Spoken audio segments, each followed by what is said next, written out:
Yes okay sir.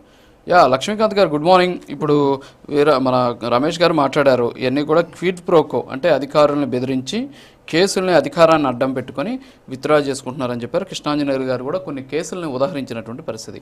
PCR ఒక్కసారి ఆ document play చేయండి. లక్ష్మీకాంత్ గారు ఒకసారి ఆ డాక్యుమెంట్ చూడండి. ఇది వచ్చేసి మన జగన్మోహన్ రెడ్డి గారిది 2019 ఎన్నికల అఫిడవిట్ ఒకటి, 2024 ఎన్నికల అఫిడవిట్ ఒకటి.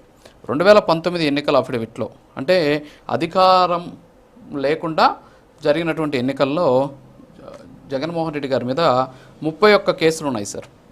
తర్వాత అధికారంలోకి వచ్చి మళ్ళీ 2024లో జరిగినటువంటి ఎన్నికల్లో 26 కేసులు మాత్రమే ఉన్నాయని చెప్పేసి వారు చూపించినటువంటి ఎన్నికల అఫిడవిట్లో ఉన్నటువంటి అంశాలు అవి. అంటే 5 కేసులు ఇక్కడ లేవు.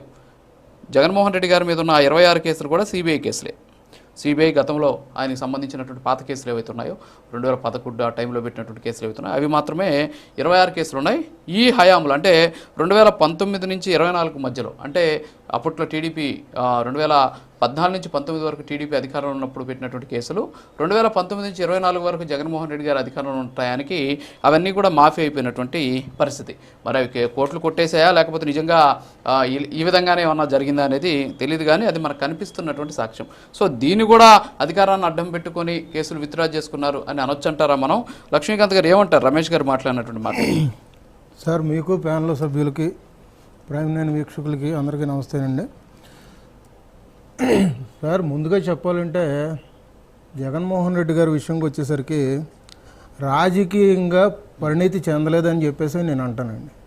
ఎందుకంటే జగన్మోహన్ రెడ్డి అనే వ్యక్తి గారు వాళ్ళ తండ్రి వైఎస్ రాజశేఖర రెడ్డి గారు రాజకీయ అండదండలతో, ఆయన ప్రోద్బల్యంతో ఆయన ఫస్ట్ రాజకీయాల్లోకి రావడం అయితే జరిగింది. అదే వచ్చిన తర్వాత ఆయన చేసిన చేష్టలేంటి, తర్వాత మహానుభావుడు ఆయన ఏదో చనిపోయిన తర్వాత ఈయనే సీఎం కావాలన్న ఉద్దేశం మీద సంతకాల సేకరణ అని చెప్పేసి వాళ్ళ తండ్రి గారి శవం దగ్గర నవ్వుతూ, ఒక నిమిషం ఆగండి సార్, మీరు మధ్యలోనే స్టార్టింగ్ లోనే వస్తా ఉంటారు, నన్ను పూర్తిగా మాట్లాడినవ్వకుండా. అట్లా అని కాదు. అయితే సార్, ఆయన మ్యూట్ లో అన్న పెట్టండి, రాజు గారు ఆయన మ్యూట్ లో అన్న పెట్టండి, లేకపోతే కొంచెం మొత్తం పూర్తయ్యేంత వరకు ఆగమనండి. అయితే ఈ సంతకాలు సేకరణ చేసుకుని నేనే సీఎం అని చెప్పేసి ఢిల్లీలో గర్జించాను, లేదంటే ఢిల్లీలో మాట్లాడాను, నేనే నెక్స్ట్ సీఎం అని చెప్పేసి పాదయాత్రలు చేసి ఎవరో ఒక పార్టీ స్థాపించుకుంటే అభిమానంతో ఆ పార్టీకి అధ్యక్షుడిగా ఆయన ఇవాళ రోజున ఉండి ఇవాళ రోజున చంద్రబాబు నాయుడు మీ పార్టీ లాక్కున్నాడు. మరి ఒక్క నిమిషం, తెలుగుదేశం పార్టీ లాక్కున్నాడు. ఒక్క నిమిషం రమేష్ గారు, ఒక్క నిమిషం సార్, మీరు మీ వైసీపీ వాళ్ళకి బుద్ధి మారదాయంటే నన్ను పూర్తిగా మాట్లాడినవరా? ఆదిలో మొత్తం నేను మాట్లాడుతుంటే అడ్డం ఎందుకు పడతారు మీరు? నేను మాట్లాడతాను, ఆగండి స్వామి, నేను సబ్జెక్ట్ మాట్లాడతా, సైలెంట్ గా ఉండండి. న్యూసెన్స్ చెప్పకండి ఇక్కడ డిబేట్ లోకి వచ్చి. రమేష్ గారు మాట్లాడండి సార్. ఇక్కడ నేను అదే సార్ నేను అంటుంది, రాజకీయ పరిణితి చెందలేదంటే ఇక్కడ జగన్మోహన్ రెడ్డి గారు ఇవాళ రోజున ప్యానల్లో ఇట్లాంటి సభ్యులు వీళ్ళు మాట్లాడేది ఏంటంటే నేను పూర్తిగా మాట్లాడినవ్వకుండా వివరం లేకుండా మాట్లాడడం అనేది కరెక్ట్ కాదు. ఫస్ట్ ఆఫ్ ఆల్ అయితే ఈ పాదయాత్రలు పెట్టడం, తర్వాత ముద్దులు పెట్టడం, తర్వాత అధికారంలోకి వచ్చిన తర్వాత అదే ప్రజల్ని గుద్దులు కొట్టడం, ఇవాళ రోజున అధికారాన్ని అడ్డం పెట్టుకొని ఒక వ్యక్తి మీద, చంద్రబాబు నాయుడు గారు లాంటి వ్యక్తి మీద లిక్కర్ కేసు అని చెప్పేసి, లేదంటే స్కిల్స్ స్కామ్ సంబంధించింది కానీ ఇట్లాంటి కేసులన్నీ తీసుకొచ్చి ఒకటి రెండు కేసులు కాదు, ఓన్లీ చంద్రబాబు నాయుడు గారిని కాకుండా యువగళం నడుస్తున్నప్పుడు కూడా లోకేష్ గారి మీద 23, చంద్రబాబు నాయుడు గారి మీద 17, అట్లాగే నిమ్మల నాయుడు గారి మీద, లేదంటే జేసీ దివాకర్ రెడ్డి గారి మీద, ఇట్లాంటి వాళ్ళ మీద చూసుకుంటే ఆయన్ని 45 సార్లు జైలుకు పంపించిన చరిత్ర ఎవరిదంటే ఈ కక్షపూరితంగా చేస్తున్నారు వైసీపీ వాళ్ళని అని చెప్పేసి వీళ్ళకి అర్థమైపోయింది సార్. జనాలు కూడా అదే అర్థం చేసుకుంటున్నారు.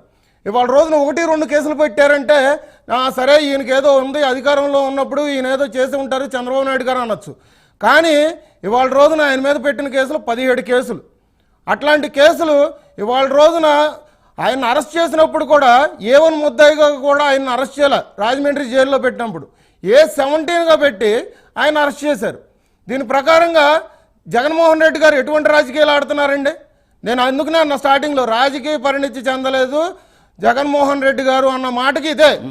కానీ ఇవాళ రోజున ఇదే చంద్రబాబు నాయుడు గారు ఇవాళ రోజున అధికారంలోకి వచ్చిన తర్వాత ఆయనకి ఏంటంటే ప్రతి ఒక్కటి ఆయన నిరూపించుకుంటున్నారు, అవన్నీ ఫేక్ అని చెప్పేసి తెలుసుకుంటున్నారు.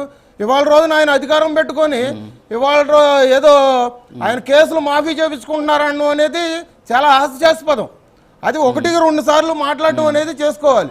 మీరు ఇందాక ఒక డాక్యుమెంట్ చూపించారు. జగన్మోహన్ రెడ్డి గారు రాజకీయాల్లో అంటే ఎంపీగా పోటీ చేసినప్పుడు ఒక డాక్యుమెంట్, తర్వాత 2024 తర్వాత ఒక డాక్యుమెంట్ చూపించారు. జగన్మోహన్ రెడ్డి గారు వాళ్ళ నాన్నగారు ఎమ్మెల్యేగానే 2019లో అంటే అధికారంలోకి ముందు అధికారంలోకి వచ్చాక దానికన్నా మాట ఇంకో మాట చెప్తున్నా సార్. జగన్మోహన్ రెడ్డి గారు వాళ్ళ నాన్నగారు హయాంలో కన్నా ముందు వీళ్ళు చేసింది విధ్వంసం ఎట్లాంటిదండి? లేదంటే గ్రనేడ్లు కానీ భూదందాలు కానీ వీళ్ళు చేసింది ఎట్లాగండి? ఇవాళ రోజున అన్ని ఆస్తులు ఎట్లా కూడబెట్టారండి? ఇవాళ రోజున జగన్మోహన్ రెడ్డి గారికి అన్ని కేసులు ఉన్నాయంటే దేని మీద? మీరు ఆ డాక్యుమెంట్ ప్రకారంగా చూడండి ఎన్ని క్రిమినల్ కేసులు ఉన్నాయి. దాని ప్రకారంగా ఆయన ఇవాళ రోజున అధికారం పెట్టుకొని విచారణలకు వెళ్ళకపోయినా కానీ ఇప్పుడు కాకపోతే రేపు పొద్దునన్నా కానీ అవన్నీ రుజువు చేయించుకోవాల్సిన అవసరం ఎంతైనా ఉంది కదా. దాన్ని అడ్డం పెట్టుకొని ఇవాళ రోజున మొత్తం 5 కేసులు మాఫీ అయిపోయినాయి అంటే అవన్నీ చిన్న చిన్న పెట్టి కేసులు లాంటివి సార్. అసలైన కేసులు ఈడీ కేసులు ఉన్నాయి, 11 ఈడీ కేసులు ఉన్నాయి. దీని సంగతి వచ్చేసరికి జగన్మోహన్ రెడ్డి గారు ఎటువంటి సమాధానం చెప్తారు? మొన్న మీరు నాంపల్లి కోర్టుకు రావడం ఒకటే చూశారు. ఆ నాంపల్లి కోర్టుకు వచ్చినప్పుడు కూడా దాదాపు ఆ రోజు జగన్మోహన్ రెడ్డి గారికి సంబంధించి పేరు మీదే 4 కేసులు ఉన్నాయి. అవి కాకుండా భారతీ రెడ్డి గారి మీద 2, భారతీయ సిమెంట్ మీద 2, వాళ్ళకి పలు అనుకూలంగా ఉన్న సంస్థలు 3 కంపెనీల మీద, విజయసాయి రెడ్డి గారి మీద 2 కేసులు ఆ రోజు నాంపల్లి కోర్టులో కేసులో ఉన్నాయి.